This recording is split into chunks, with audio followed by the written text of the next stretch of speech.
आपण पाहत आहात जीसस इंडिया टीव्ही, चॅनल जे देवाकडून आहे, चॅनल जे स्वार्थ गाजवतं, चॅनल जे लोकांचे जीवन परिवर्तन करतं. पाहत रहा, लाईक करा, शेअर करा आणि सबस्क्राईब करा. या सेवा कार्याला अजून वाढवण्यासाठी तुम्ही हातभार लावू शकता व आम्हाला तुमची आर्थिक मदत करू शकता. ऑनलाईन पेमेंटसाठी खाली दिलेल्या QR कोडला स्कॅन करून आपलं दान देऊ शकता.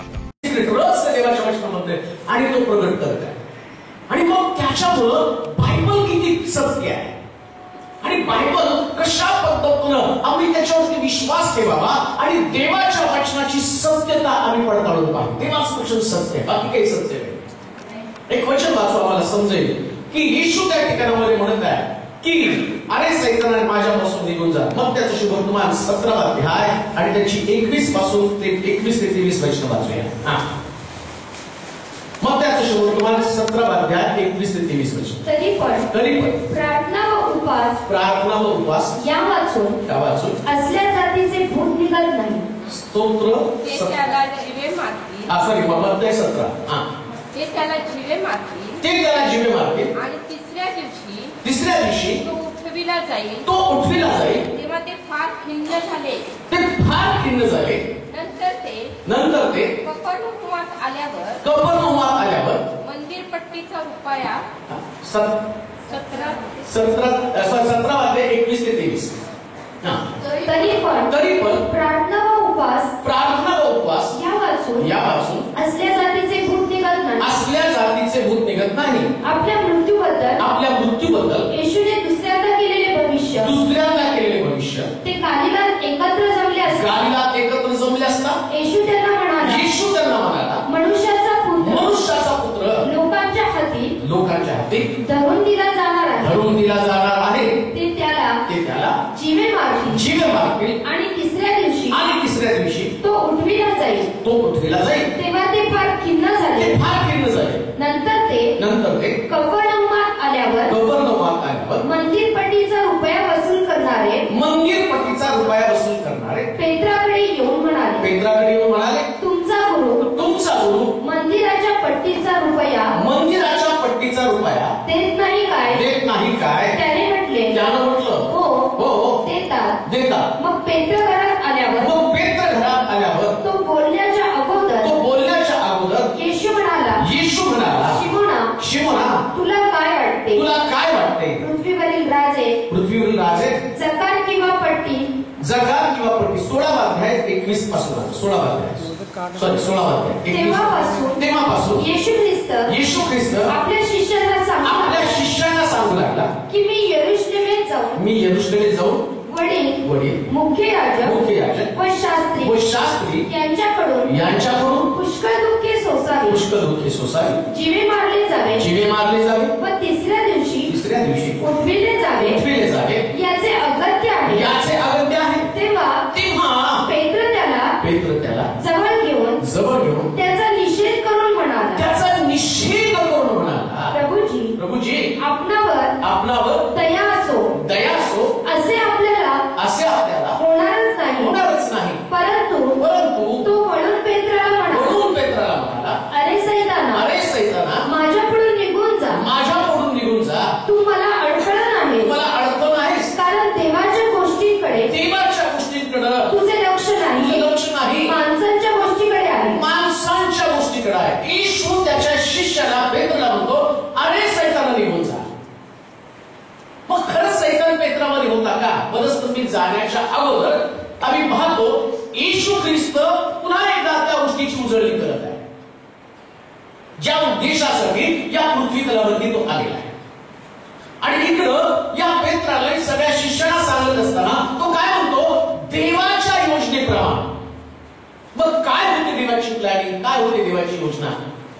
आणि त्या पेत्राला तो सांगतो की का तू जे विचार करतो ना तो दैवी दृष्टिकोनात विचार करत नाही, तू मानवी दृष्टिकोनात विचार करत. अक्षर सुद्धा पदस्तंभावर खेळलेल्या ख्रिस्ताकडे एक मानवी दृष्टिकोन ठेवून त्याच्याकडे पाहत आहे. काय पाहत आहे? असहाय्य ख्रिस्त, पदस्तंभावर लटकलेला ख्रिस्त, 3 खिळ्यावरती लटकलेला ख्रिस्त, त्याचे हाल केले, त्याला मारले, त्याच्या तोंडावरती थुंकले, त्याला चपराका मारल्या, त्याच्या पाठीवरती 39 फटके मारले. मग देवाची योजना काय जी पेत्राला आणि बाकीच्या शिष्यांना येशूला सांगितलं, हा पेत्र असं लिहिलं की त्यानं येशूच्या वक्तव्याचा निषेध केला. चोरानं निषेध केला, वधस्तंभावर, आणि शिष्याने सुद्धा येशूचा निषेध केला. बरं का, चोरानं पण निषेध केला. आणि इथं शिष्य येशूच्या शब्दाचा निषेध करतो. 21 वचन वाचा परत एकदा.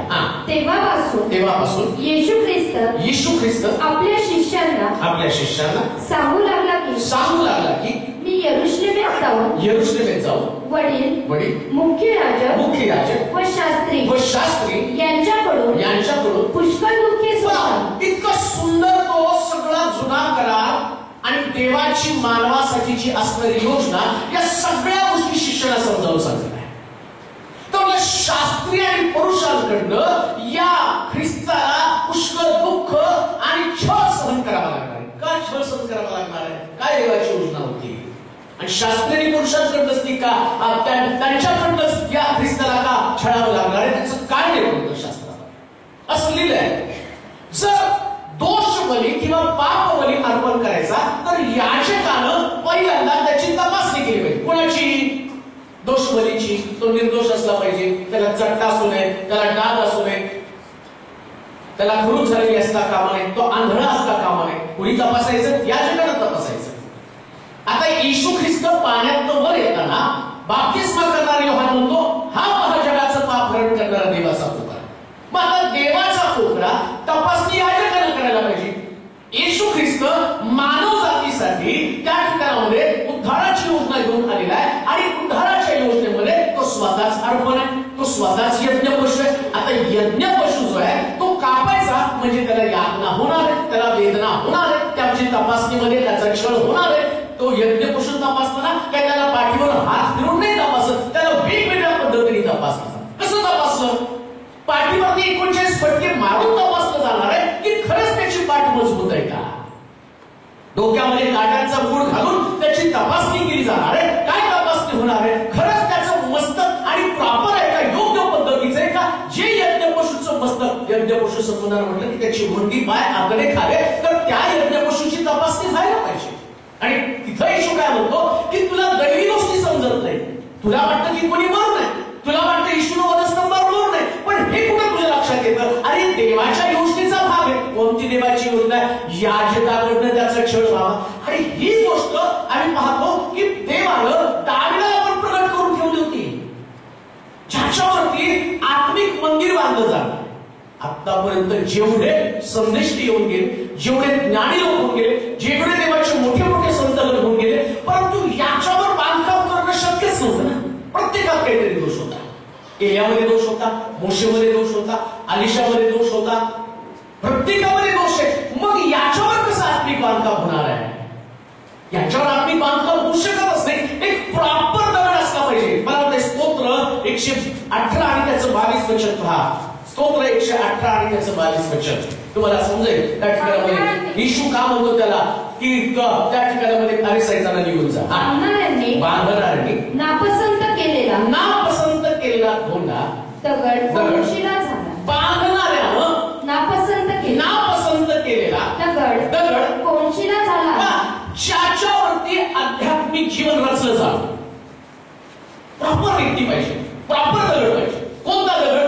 की ज्याच्यावर तुमचं आत्मिक जीवन रचलं गेलं पाहिजे. बांधकाम करताना एक प्रॉपर कोनशिला लागते. आता प्रत्येक याजक जे आहेत ना, त्या याजकांना ही कोनशिला नकोच होती ना, पण बांधकामच त्याच्यावर होणार होतं. कारण आतापर्यंत कुठले दगड योग्य नव्हतेच, सगळ्यांमध्ये दोष होता.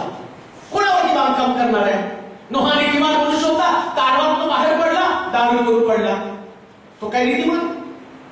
अब्राम नीतिमान मनुष्य होता, त्यानं आपण पाहतो की त्या ठिकाणामध्ये आणि राजाला घाबरला आणि त्यानं सारेला आपली पत्नीच्या ऐवजी आपली बहीण सांगितली. कोण नीतिमान? एलियाचे नीतिमत्व बघितलं, तो घाबरला इस्रायल राणीला, गुहेमध्ये जाऊन लपून बसला. कोणामध्ये ते नीतिमत्व आहे? एकात पण नीतिमत्व सापडलं नाही. आता खरा नीतिमान स्वर्गामध्ये होता. देवाची योजना काय होती? मनुष्याला आपलं आत्मिक बांधकाम योग्य पद्धतीने, म्हणजे देवाला पसंत पडणारे जीवन दाखवणार तरी कोण? मग शास्त्र सांगतं, स्तोत्रामध्ये दाविदाला प्रगट केलं, बांधणाऱ्यानं. कोण बांधत होतं? कोण बांधकाम करतो? याजक लोक बांधकाम करत होते. याजक लोक सांगत होते तुमचं तुमचं आत्मिक जीवन कसं असावं, आध्यात्मिक माणूस कसा असावा. पण देवानं प्रॉपर दगड जगामध्ये पाठवला. या दगडावर तुम्ही आपले बांधकाम रचलं पाहिजे. कोण दगड? प्रभू येशू ख्रिस्त हा दगड आहे, याच्यावर तुमचं बांधकाम रचायला पाहिजे. पण बांधकाम करणाऱ्याने म्हटलं हा दगडच नको आम्हाला. का तर या दगडानं त्याला सांगितलं नाही का, अरे चुना लावलेला खडग्यानो, आणि तो म्हणतो तुम्ही वाटी बाहेरून साफ करता, आतून तुम्ही साफ करत नाही. अहो सापाच्या किल्लानो, हा बांधकाम करणारा दगड ज्याला खरा आध्यात्मिक मनुष्य म्हटलेला आहे तो येशू ख्रिस्त, आणि त्या शास्त्री पुरुषाला म्हणतो अरे भावी कुंडापासून वाचण्याचा हा मार्ग तुम्हाला कोणी सांगितला. कोणता मार्ग? पाण्याखाली येणं, बाप्तिस्मा घेणं, परिवर्तन बाहेरून आणि आतून परिवर्तन करायला तयार नाही, बाहेरून परिवर्तन करायला तयार आहे. पण ख्रिस्त आला कशासाठी? तो मनुष्याला बाहेरून नव्हे तर आतून बदलण्यासाठी. ही देवाची योजना. कोणती देवाची योजना? ज्याच्यावर तुमचं बांधकाम तयार झालं, ज्याच्यावर तुमचं बांधकाम बाहेरून नाही बदलायचं, आतून बदलायचं. मग येशू ख्रिस्त आल्याबरोबर तो लोकांना आतून बदलायला, लोक पाप सोडायला लागले ना, व्यभिचार करणं सोडायला लागले. आणि येशू ख्रिस्तानं आम्ही पाहतो की ज्या दिवशी त्या स्त्रीला पकडून आणलं त्याने नियमशास्त्र घेऊन आले येशूकडे. नियमशास्त्रात सांगितलं असं, काय सांगितलं? एखादी स्त्री व्यभिचार करताना सापडली त्याला दगडावर ठेचून मारावं. तुझं मत काय? नियमशास्त्र घेऊन आले त्याच्याकडे. बांधकाम तर असं करायचं. येशूनं बांधकाम उद्ध्वस्त करून टाकलं. तसं बांधकाम नाही करायचं. तो म्हटला पहिला दगड त्याने मारायचा ज्याने अजूनपर्यंत पाप केलं. यांच्या डोक्यात त्याचं डोकं फिरलं, आमचंच पाप दाखवायला लागलं आणि तिथं असं लिहिलं तो जमिनीवरती लिहायला लागला. का? प्रत्येक याजकाचं, प्रत्येक जो धार्मिक व्यक्ती जो बायबल घेऊन लोकांना दंड देण्यासाठी आलेला होता. आता लक्षात घ्या, पेत्र काय म्हणतो? निषेध करून तुमच्यावर देवाची दया झाली, परंतु तो दया घेण्यासाठी आला नव्हता, तो स्वतः लोकांवर दया करण्यासाठी आला होता. ती देवाची दया. तो म्हटला, पेत्र म्हणतो तुम्ही मरू नका, मी तुम्हाला मरू देणार नाही, तुमच्यावर देवाची दया असावी. आणि येशू त्याला म्हणतो अरे सैताना निघून जा. का? कारण तो पेत्रला सांगतो अरे योजनेप्रमाणे होऊ दे. मी बांधकाम करणाऱ्याची कोनशिला आणि कोनशिला बनवण्यासाठी त्याच्यावर ठोके तर पडले पाहिजेत ना, नक्षी तर निघली पाहिजे ना, ठोके पडायला पाहिजे. तो दगड गुन्ह्यातला दगड असला पाहिजे. मग गुन्ह्यातला दगड असायला पाहिजे तर त्याच्यावर नक्षीकाम करावं, त्याला ठोकावं लागेल, त्याला आकार द्यावा लागेल. मग ख्रिस्ताला ठोकावं लागलं, त्याचं नक्षीकाम केलं आणि त्याला गुन्ह्यातला दगड बनवला. आणि म्हणून तो पेत्र म्हणतो की तुम्ही गुन्ह्यातला दगड बनवू नका, तुम्ही यातना सहन करू नका, तुम्ही त्रास सहन करू नका, तुम्ही आमच्या बरोबर सुखाचं जीवन जगावं. मग देवाची योजना काय होती? यशाचं पुस्तक 53 अध्याय त्याचं 10 आणि 11 वचनाकडे वाचूया. देवाची मानवासंबंधीची योजना काय? जिथं पेत्राचा तो निषेध करतो तिथं म्हटलं बांधणाऱ्यानं नापसंत केलेला धोंडा दोनशिला झाला. आता इथं पहा तुम्ही देवाची नेमकी योजना काय होती? वाचूया. त्याला ठेचावे असे परमेश्वराच्या मर्जीस आले. त्याला ठेचावे असे परमेश्वराच्या मर्जीस आलं. त्याने त्याला पिडिले. त्यानं त्याला पिडलं. त्याच्या जीवाचं दोषार्पण झाल्यावर तो संतती पाहिली. तो दीर्घायू होईल. त्याच्या हातून परमेश्वराचा मनोरथ सफल होईल. त्याच्या जीवाच्या वेदना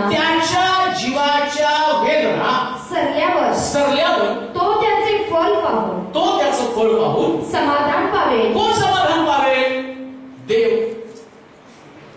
इकडं येशू त्या पेत्राला ते सांगत, शिष्याला ते सांगत. काय सांगत काय वाचा बरं आता मत्त्याच्या 16 अध्यायामध्ये. तेव्हा पेत्र त्याला म्हणाला, नाही 21 पासून. तेव्हापासून येशू ख्रिस्त आपल्या शिष्याला सांगू लागला की मी यरूशलेमेत जाऊन वडील मुख्य याजक व शास्त्री यांच्याकडून पुष्कळ दुःखे सोसावी, जीवे मारले जावे व तिसऱ्या दिवशी उठविले जावे. ते सांगतो यशाच्या पुस्तकातल्या गोष्टी. आठवतं का तुम्हाला? हे शिष्यानं कधी सांगितलं. आणि प्रभू येशू ख्रिस्त पुनरुत्थित झाल्यावर हे शिष्य यरूशलेम सोडून जाताना पुन्हा तो यशाच्या ग्रंथामधल्या गोष्टी त्यांना समजावून सांगायला लागला. तो मरायला पाहिजे, तिसऱ्या दिवशी पुन्हा उठायला पाहिजे.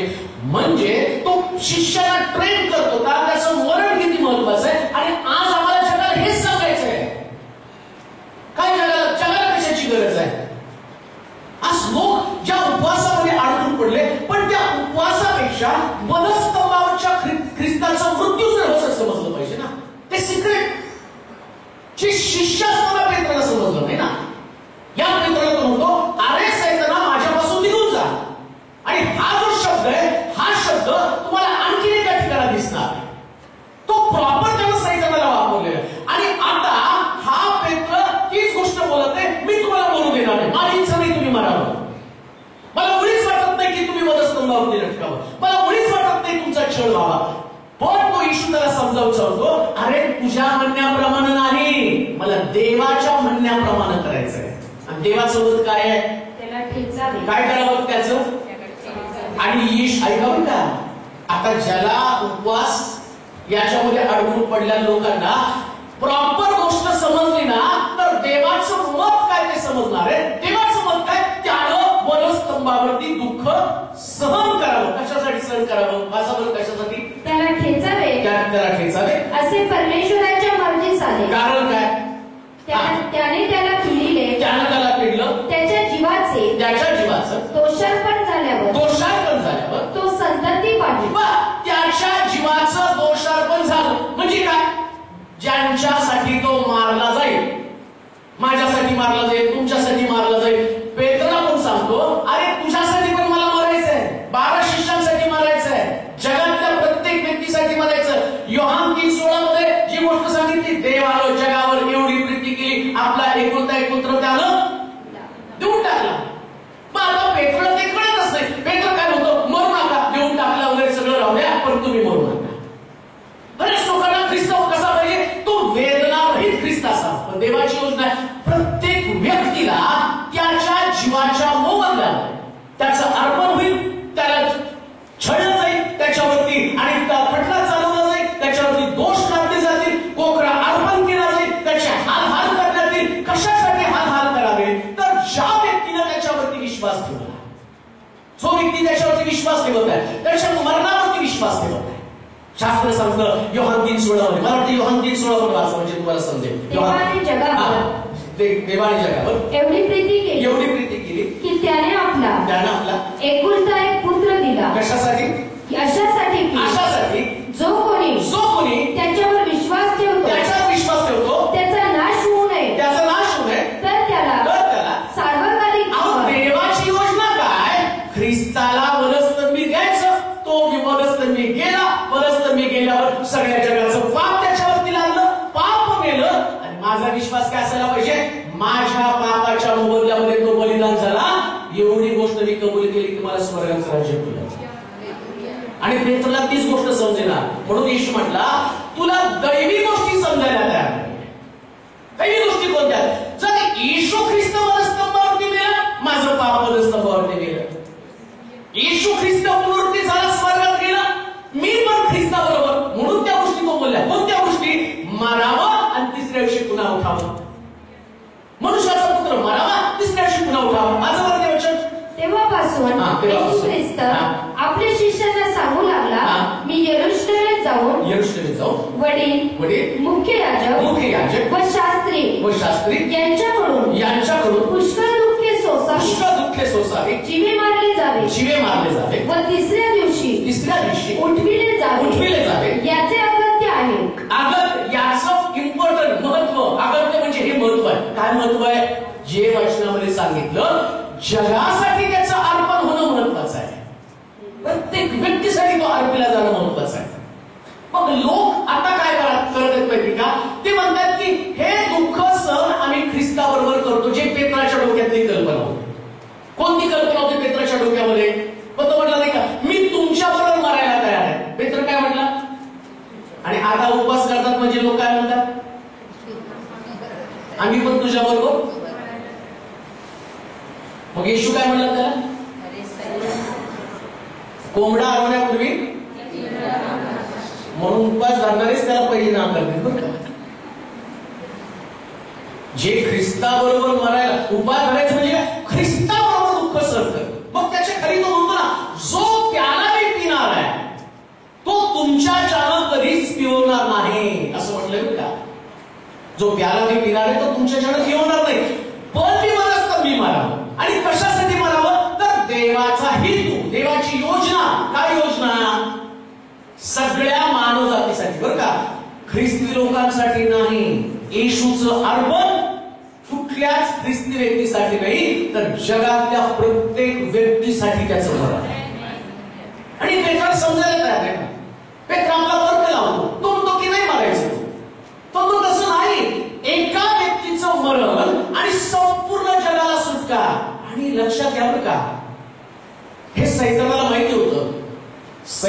त्यानं एदेन बागेमध्ये, ऐका, एदेन बागेमध्ये निर्माण केलेला मनुष्य, या मनुष्याला त्यानं अनेक पद्धतीने जाळ्यामध्ये अडकवण्याचा प्रयत्न केला आणि बागेत हाकलून दिलं. बागेतनं बाहेर पडल्यावरती त्याला असं वाटलं, जरी बागेतनं बाहेर पडला पण देव कृपाळू आहे आणि त्याला स्वर्गामध्ये जागा दिली. आणि स्वर्गामध्ये जागा देण्याचं प्रयोजन देवानं प्लॅनिंग काय करून ठेवलं, तर बागेमध्ये त्याच्यासाठी कोकरा कापला आणि कोकऱ्याची वस्त्र तिकडं त्या असणाऱ्या आदमाला दिली. ही सैतानाला ठाऊक होतं आणि सैतानाला तिथंच देवाच्या योजनेचा सुगावा लागला. कोणता? जेव्हा बाप्तिस्मा करणारा योहान म्हटलं ना, हा महाजगाचं पाप हरण करणारा देवाचा कोकरा, त्याला माहिती होतं हा येशू ख्रिस्त पृथ्वी तलावरती आला आणि तो काय करणार आहे. त्याला यशाचं पुस्तक माहिती, त्याला बायबल मधली प्रत्येक वचन माहिती. असं नाही की सैतानाला काहीच माहिती नाही, तुम्हाला सगळं माहिती आहे. तुमच्या आधी त्याचं बायबल तोंडपाठ आहे. यशाच्या पुस्तकामध्ये डिक्लेअर झाल्याबरोबर तो येशू ख्रिस्तासाठी योजना करू लागला. काय? त्यानं वधस्तंभावर मरायलाच नको. जसं पेत्राला वाटतं की त्याने नाही मारायला पाहिजे, तसं सैतानाला सुद्धा वाटत होतं त्याने नाही मारायला पाहिजे. मग मत्थ्याच्या शुभवर्तमानामध्ये जावं, तुम्हाला तंतोतंत तसं दिसलं. मत्थ्याचं शुभवर्तमान 4 अध्याय 8 ते 10 वचन वाचा. फार सुंदर आहे पहा. मत्थ्याचं शुभवर्तमान 4 अध्याय 8 ते 10 वचन. पुढे सैतानाने त्याला एका अतिशय उंच डोंगरावर नेऊन, अतिशय उंच डोंगरावर नेऊन त्याला जगातील सर्व राज्ये व त्यांचे वैभव दाखवले.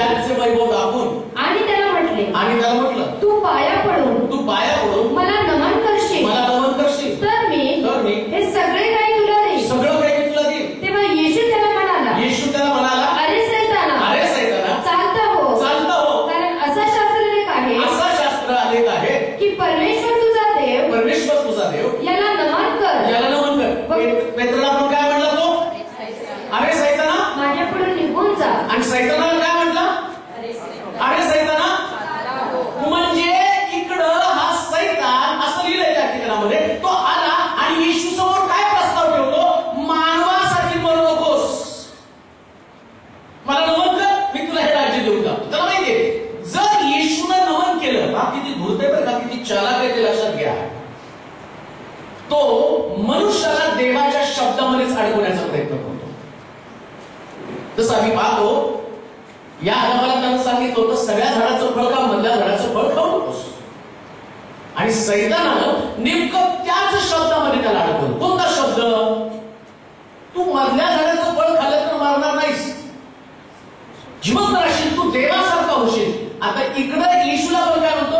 मरायची गरज नाही, तू काय कर, मला नमन कर, मी देऊन टाकतो. याच्यासाठी तर तू आला ना, हे जग तुझ्या हातामध्ये यावं, ही मानवता तुझ्या हातामध्ये यावी, मग तू काय कर, मला नमन कर.